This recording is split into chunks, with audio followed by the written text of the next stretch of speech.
Londoner Harriet Osborne was on her way home after having the trip of her life in Spain. Excited to reunite with friends and family, Harriet was in high spirits, but all that post-vacation glow would soon quickly disappear. Harriet was given a surprising ultimatum: change clothes or get off the plane. What followed would spark a media explosion and a fierce debate. The summer of 2019 wouldn't be forgotten anytime soon by 31-year-old London native and mother of two Harriet Osborne. In an effort to burn the stress that came along with her job as a parent and makeup artist, Harriet decided to kiss London goodbye and go on a holiday with some friends. The young lady wanted to go somewhere where she could experience some real summer weather. With that goal in mind, she flew out of London to the sunny south of Spain to experience what summer was really made of. Unbeknownst to her, this vacation would bring about some big changes for Harriet. Harriet's life back in London was very different from her life while on holiday. Usually her style is quite modest. Not only is England a notoriously cold country, but she was a preoccupied mother of two. In general, dressing up in revealing clothing was probably the furthest thing from her mind. That said, the warm weather and cheerful disposition of Spain had Harriet feeling on the spontaneous side. She spent the entire trip feeling free of judgment or wandering eyes, leaving her feeling more than comfortable to change her clothes from her usual repertoire. A week or so of feeling free on holiday can do a person wonders. However, most of this euphoria would be crushed before she could even get back home. Despite having the time of her life, Harriet actually couldn't wait to get back to England after having spent a few days in Spain. She missed her little ones and some of the friends that didn't come along. Believe it or not, she even started to miss England's cold weather. Harriet had spent the trip in Malaga and Costa del Sol, where the weather is the exact opposite of the one we might find in England. On her last day, she went on a bit of a shopping spree with her friends, and Harriet was blown away by the selections. One couldn't find such articles of clothing across the pond. However, one piece stood out from the rest. Harriet couldn't believe her eyes. As the gang made their way to a store called El Corte Inglés, Harriet suddenly fell in love with a sheer blouse she saw in her display window. She asked the store clerk if she could see the dress up close and personal. The first thing she looked at was the price tag. Her heart immediately dropped. There was no way she could justify paying that much money for a blouse. Her girlfriend went on to encourage Harriet to at least try it on. After all, they were on holiday. To Harriet's disbelief, she looked amazing in the blouse. It was like the two were made for each other. Her friends eventually talked her into buying it, but sadly, that dream blouse would lead to something far removed from admiration. After the shopping spree, Harriet and her friends had a final lunch in Spain and then headed back to the hotel to pack their bags. The moment she took a second look at that blouse, she regretted the purchase. At what time of year in England would she even be able to wear it? So to enjoy her last moments in the balmy weather as she packed her clothes into her suitcase, she decided to wear the new blouse to the airport. After all, given how few opportunities she'd have in chilly England to wear this without having to change clothes, why not live it up? The folks working at the airport would feel much different. The thought that she was wearing something that could get her into trouble didn't even cross Harriet's mind. Harriet was a proud believer that women should be able to wear whatever they wanted and not have to deal with catcalling and unwanted attention. Unfortunately, she was just about to see that not every woman feels this way. While she'd passed through the airport with no issues, things started popping off when she got to the airplane door. A friendly stewardess was warmly greeting everyone as they boarded the plane. However, her eyes widened when she saw Harriet and she didn't even greet her. Harriet paid no mind to the reaction, squeezing by her into the plane. The stewardess had no intentions of letting her off that easy. Harriet was caught extremely off guard by the reaction she got from the stewardess. Instead of asking her if something was wrong, she ignored her completely and walked to her seat. But if she thought that frosty reaction was a fluke, she was in for a surprise. She began to see EasyJet staff talking in hushed tones and looking in her direction. The plane wasn't moving despite everybody being seated. The discomfort started turning into fear. This mother just wanted to go home and reunite with her kids, but she sensed that there would be a chance that she wouldn't be going anywhere. At that moment, Harriet saw the same stewardess begin approaching her. Harriet had no idea what the flight attendant's problem could be. Was she being mistaken for someone else? At that moment, the attendant faced her and said, "You're not coming on my plane like that. You need to put a top on." The comment completely caught Harriet off guard. Harriet had no idea that her top was even considered revealing. She'd even taped it down just in case someone could possibly see it as not modest. The stewardess took things to the next level by trying to cover up Harriet with her hands. Why would they zero in on Harriet in such a manner?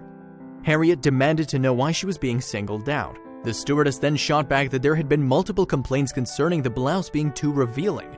Those complaints must have been incredibly speedy, considering that Harriet hadn't even been on the plane for 5 minutes at this point. The flight attendant's claims seemed patently ridiculous, and Harriet refused to lay down for her. An argument ensued before the whole plane. Finally, Harriet found little reason for the fighting and decided she'd just bow out and change clothes. However, things had got personal and the stewardess felt like she needed to take things to the next level. Not for a single minute did Harriet believe the bogus claims of the flight attendant, but she was going to give in if it meant seeing her kids. Harriet stepped off the plane and changed into a sweater, and as she boarded the plane once more, Harriet was met by a parade of judgmental glances. The humiliation had her on the verge of tears, but she could at least feel grateful that she'd gotten onto the plane and they could depart. However, as the stewardess passed by, Harriet couldn't hold her tongue.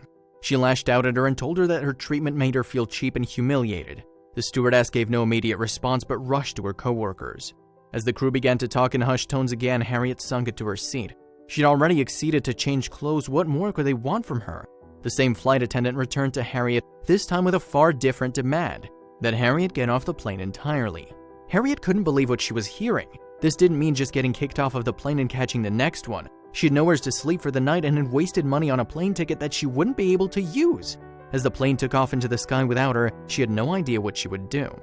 Harriet couldn't even begin to understand what had just happened. As she stood in the airport terminal crying, 2 Spanish policemen approached her and said that she was kicked off the plane for causing a public disturbance. This came across as a huge shock to her. To lighten the blow of the experience, however, the police agreed that she shouldn't have been kicked off the plane. But things weren't going to be as easy as just hopping on the next plane and going back to the arms of her children. The stewardess had done far more damage than anyone could have imagined.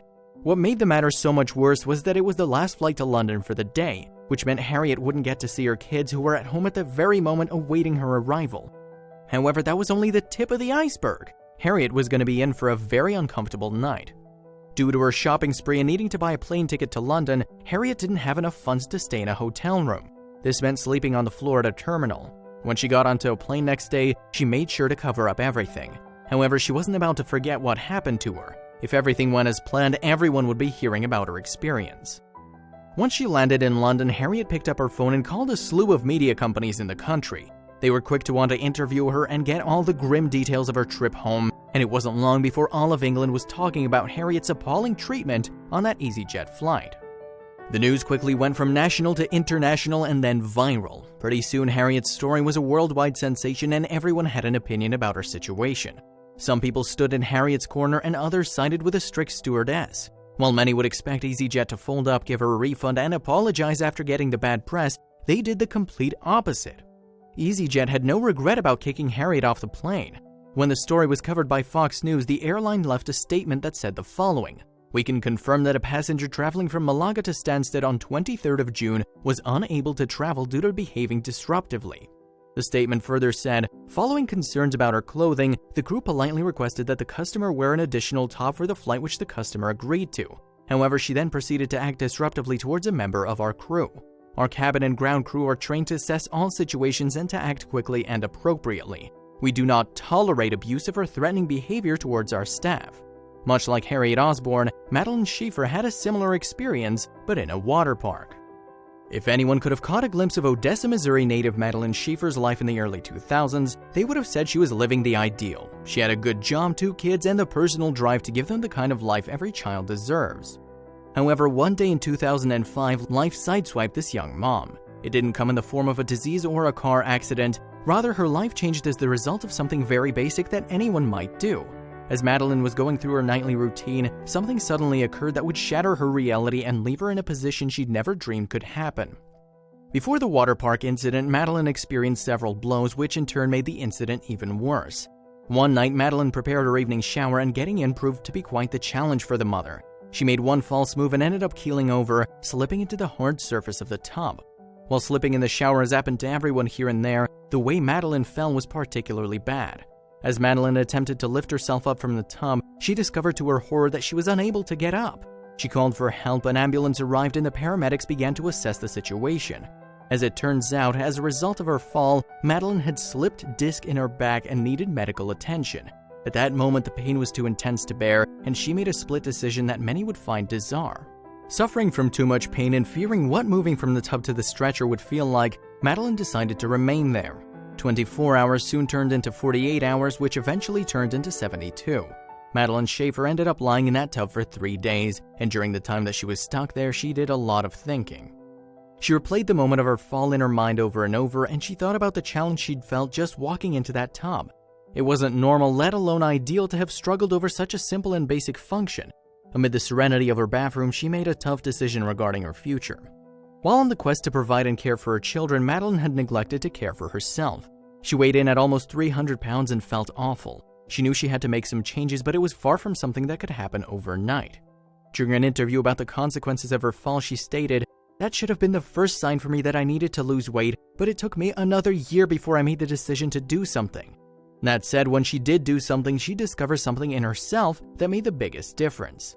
For some, losing weight can be like climbing Mount Everest. They try and try but never reach that peak they're dreaming of. Unfortunately, chowing down on a fast food value meal is infinitely easier and cheaper than working out and eating a salad. Yet what separated Madeline from most people with gym membership and a food addiction is that she had discipline and determination. She changed her eating habits and made sure to incorporate exercise into her life on a daily basis. Only 2 years after taking that life-changing fall, Madeline Schaefer found that she looked nothing like the woman she once was. Yet even after her accomplishment, her transition into her new body was far from smooth. While Madeline at last had the physique of a fitness model, her confidence was still that of someone that weighed 300 pounds. Even after years of continuing to maintain the best shape she'd ever been in, she was still extremely shy when it came to wearing a bathing suit in public. In the summer of 2013, a 43-year-old Madeline was finally ready to show off the figure she'd worked so hard for. Considering Missouri isn't exactly on the coast, she didn't have the freedoms that came with having a beach at hand. However, she knew the perfect place to sport her new bikini body. On a hot summer day, Missouri's temperatures can be notoriously and ruthlessly blazing, and on one of the hotter days that year, Madeline gathered up her family and decided to do something about it. Sporting a newly bought black bikini, she headed over to Adventure Oasis, one of Missouri's most beloved water parks. It was there that she would rock her new body and not feel like she was bringing attention to herself. In fact, there were many young ladies there wearing bikinis no different from hers, so she felt she had little to worry about. However, while she was splashing in the pools, there was someone watching her with a disapproving set of eyes. Madeline had worked so hard to get the body that she wanted, and she no doubt felt liberated showing it off and not being judged by a bunch of strangers. Within minutes of her arrival to the park, Madeline found herself being called over by 2 of the park's female staff members. While she thought that they were perhaps approaching her with some important news, they instead said something to her that left her in a state of shock. Just when she thought her days of being embarrassed were over, these 2 staff members shamed her in a way that made all her hard work seem like a waste. The young staff workers were not kind when they approached Madeline. They told her that Adventure Oasis was a family park and that her bikini was too small and completely inappropriate. Suddenly, her pride vanished and was replaced with a more familiar feeling. Throughout most of her life, Madeline had been deeply conscious and ashamed of her plus-sized body. While self-acceptance and empowerment for different body types is more prevalent today, in Madeline's youth, people were much more harsh.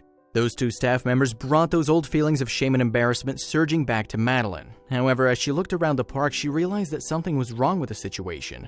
Ashamed, Madeline peeped out her surroundings in an effort to make sure the confrontation wasn't drawing a lot of attention from the people around her. While doing so, she noticed that she was one of the many visitors that day who were wearing bikinis. Madeline later remarked in an interview, "This wasn't a thong. It was a standard summertime 2-piece string bikini, same as everyone else who felt confident enough in their body to wear one." With that observation, she began to realize that the staff wasn't exactly concerned with her bikini, but with something specifically connected to her. It wasn't about her bikini. These 2 staff members were body-shaming Madeline. When she realized what was happening, her sense of pride returned to her. She stated during an interview, "My body is different from the young girls that were walking around in their bikinis, but why should I be made ashamed of my body?" Further explaining the situation, she said, "I'm a 43-year-old woman who didn't have the confidence or the body to put on a bikini until 40 years old. I will not be discriminated against because I look too good in one." As she began fighting with the 2 staff members, they gave her 2 options and both were equally unappealing. Believing her bikini bottoms to be too small, the water park staff members gave the 43-year-old 2 options, both of which were utterly unacceptable. They stated that she could either put on some shorts or leave the park. She couldn't believe what she was hearing. She'd later say, "They said that my bottoms were inappropriate. That was funny to me because they're full-size bottoms." She couldn't believe that these 2 female staffers were singling her out. Was their job so boring that they had to find someone to cause trouble with? She demanded that she speak to their supervisor, however, this didn't help at all, so she gave them an ultimatum. When again asked to cover up, Madeline shot back with the following, "Well, I'm not covering up, and if you expect me to leave, you'd better call the police and have them escort me out." It was but a few minutes later that red and blue lights were flashing outside of Adventure Oasis. The cops calmly escorted her out of the park, and while it was mildly humiliating, she felt like she was doing this for a greater cause. She was getting thrown out for every woman who'd ever been discriminated against. While one would expect the police to use the full extent of their force, they actually reacted in a way that caught her off guard. As the police were walking her out of the park, they said something that validated Madeline's feelings.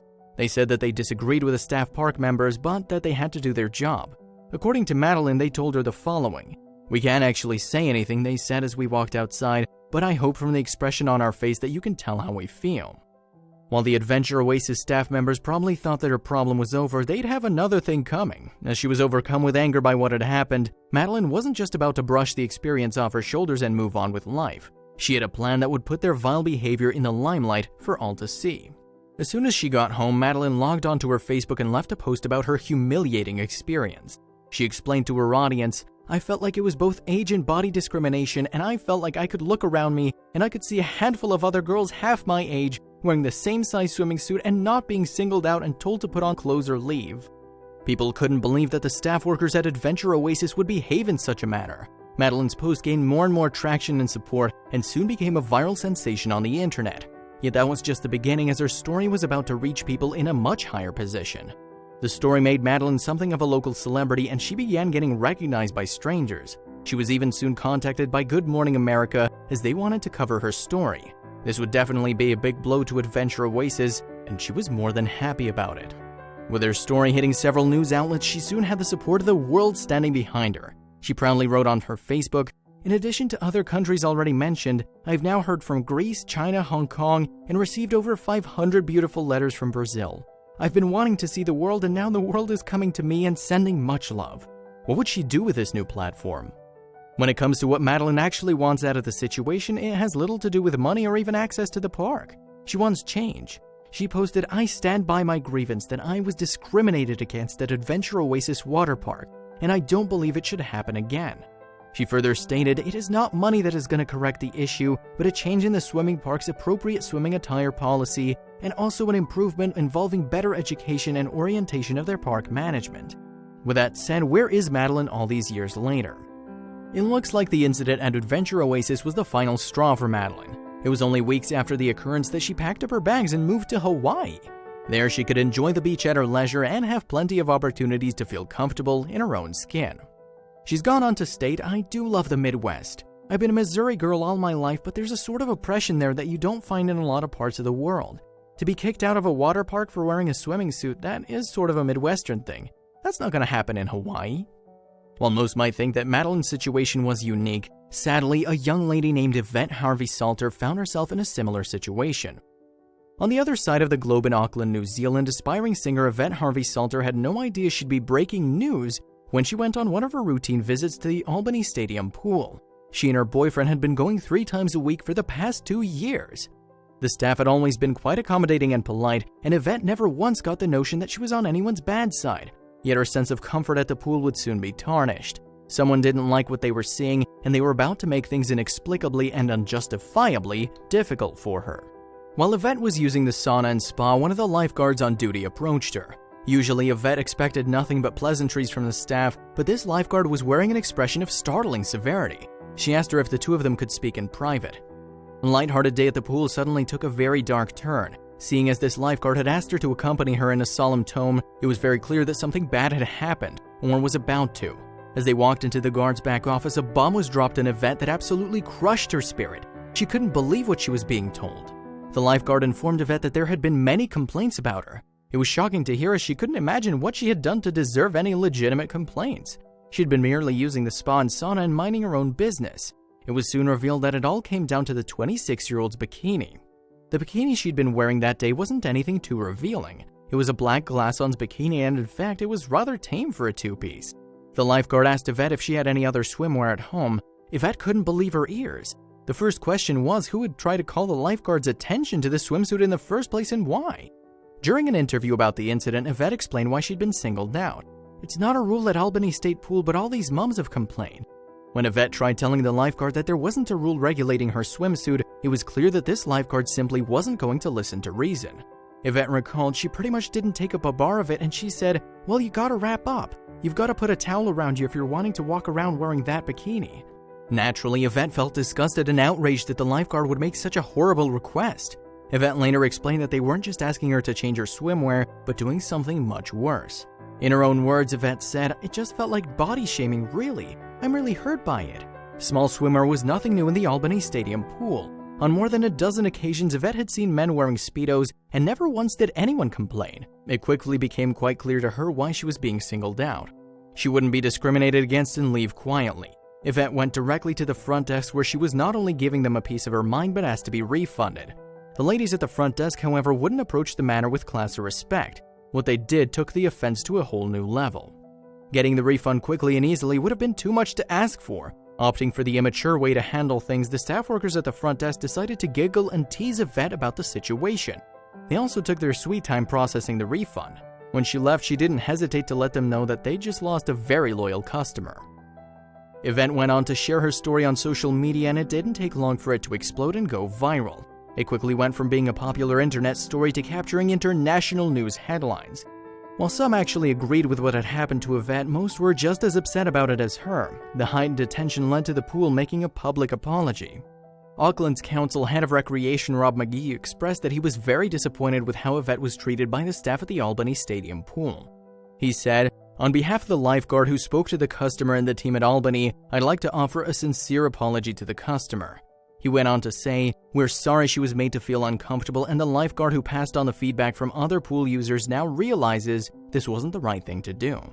While we doubt she'll be going back to that pool for a swim, at least they apologized and acknowledged that they did wrong.